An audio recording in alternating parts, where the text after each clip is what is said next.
Hai, Assalamualaikum warahmatullahi wabarakatuh. Selamat datang di channel Hamid Zumroni, channel yang membahas tentang sejarah dan juga pembelajaran sejarah. Kali ini kita akan belajar apa ya? Tonton videonya sampai selesai ya, agar kalian mengetahui pelajaran sejarah apa yang akan kita bahas pada video kali ini.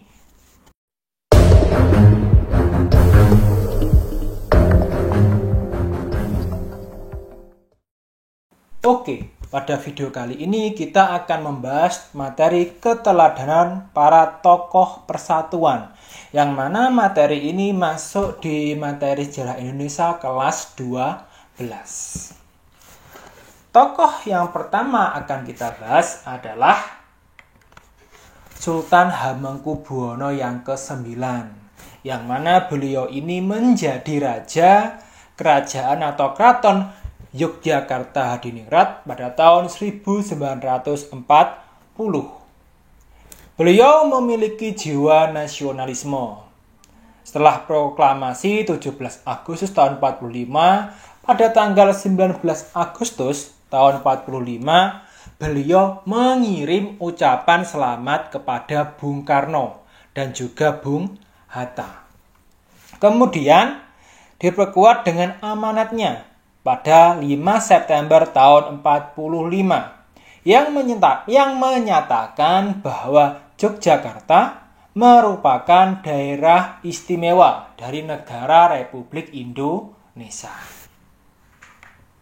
Kemudian peran beliau dalam perjuangan kemerdekaan Republik Indonesia adalah yang pertama, menyediakan daerah Yogyakarta ini sebagai markas TKR dan ibu kota Republik Indonesia. Yang kedua, memberikan bantuan logistik dan perlindungan bagi kesatuan-kesatuan TNI tatkala perang kemerdekaan berlangsung. Yang ketiga, menolak dengan tegas tawaran Belanda yang akan menjadikannya raja seluruh Jawa setelah agresi militer Belanda yang kedua. Kemudian, tokoh yang kedua yang akan kita bahas adalah Sultan Syarif Qasim II. Beliau ini adalah Sultan Siak Indrapura, Riau, yang dinobatkan menjadi sultan pada tahun 1915 ketika berusia 21 tahun. Kemudian peran beliau apa dalam kemerdekaan Republik Indonesia?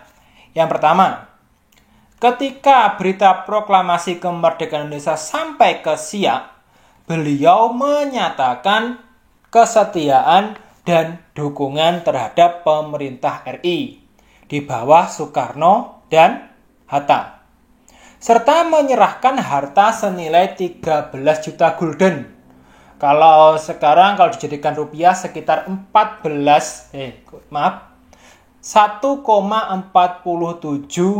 triliun rupiah untuk membantu perjuangan Republik Indonesia. Itu perjuangan yang sangat besar ya, berupa harta sekitar 1,47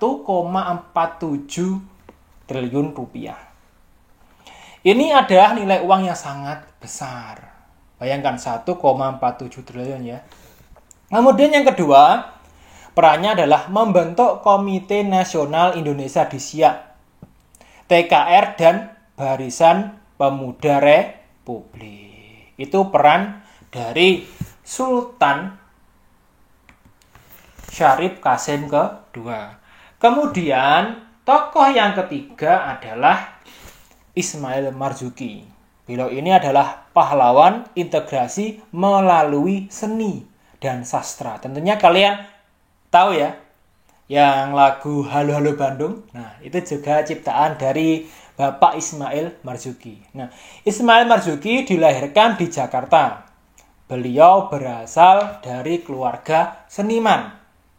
Di usia 17 tahun, ia berhasil mengarang lagu pertamanya berjudul O Sarinah.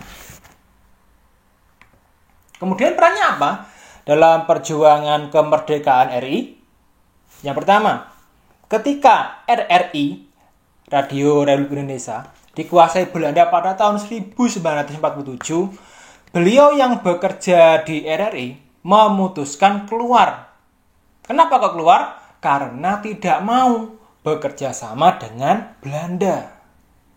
Ketika RRI kembali diambil alih oleh pemerintah Republik Indonesia, ia baru mau kembali bekerja di sana. Jadi karena diambil alih oleh Belanda, akhirnya Bapak Ismail Marzuki keluar dari RRI. Ketika diambil alih lagi atau diambil alih oleh Republik Indonesia, beliau mau bekerja kembali di RRI.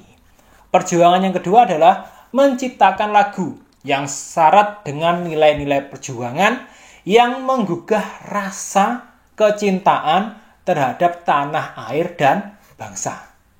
Antara lain, Rayuan Pulau Kelapa tahun 1944, Halo Halo Bandung tahun 1946, Selendang Sutra tahun 1946, Sepasang Bola Mata tahun 1946. Gimana? Teman-teman paham ya? Oke, selanjutnya yang keempat, perjuangan dari tokoh Opu Daeng Risaju, seorang tokoh perempuan pejuang. Dari namanya saja Opu, berarti ini beliau berasal dari Sulawesi. Nama kecil Opu Daeng Risaju adalah Famajah. Ia dilahirkan di Palopo pada tahun 1880. Nama Opu menunjukkan gelar kebangsawanan di kerajaan Luwu.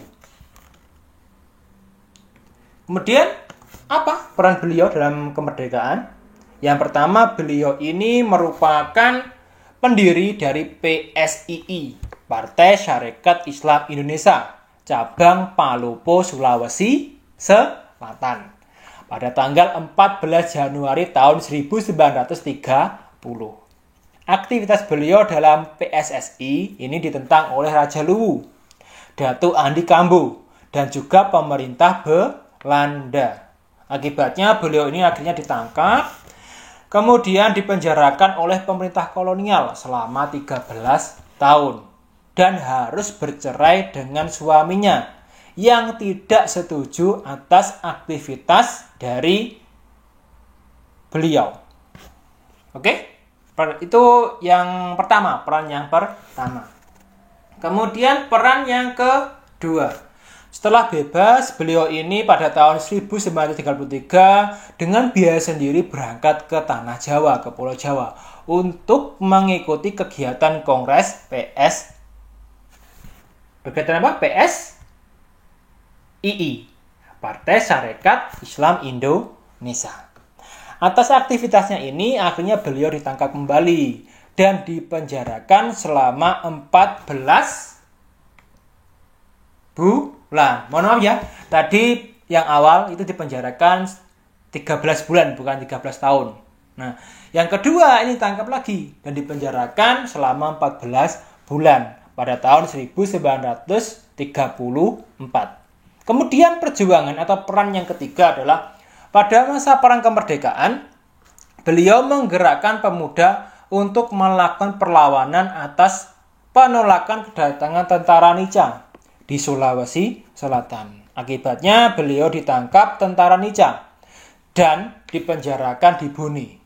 Kemudian dipindahkan ke penjara Sengkang dan dari sini dia dibawa ke Bajo.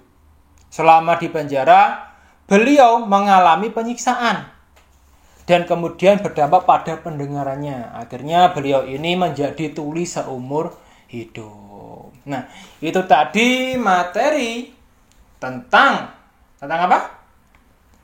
Keteladanan para tokoh persatuan. Apabila ada pertanyaan, tolong tulis di kolom komentar, nanti kita diskusi di situ ya. Oke, apabila ada salah kata, saya mohon maaf sebesar-besarnya. Akhir kata, wassalamualaikum warahmatullahi wabarakatuh. Salam jas merah.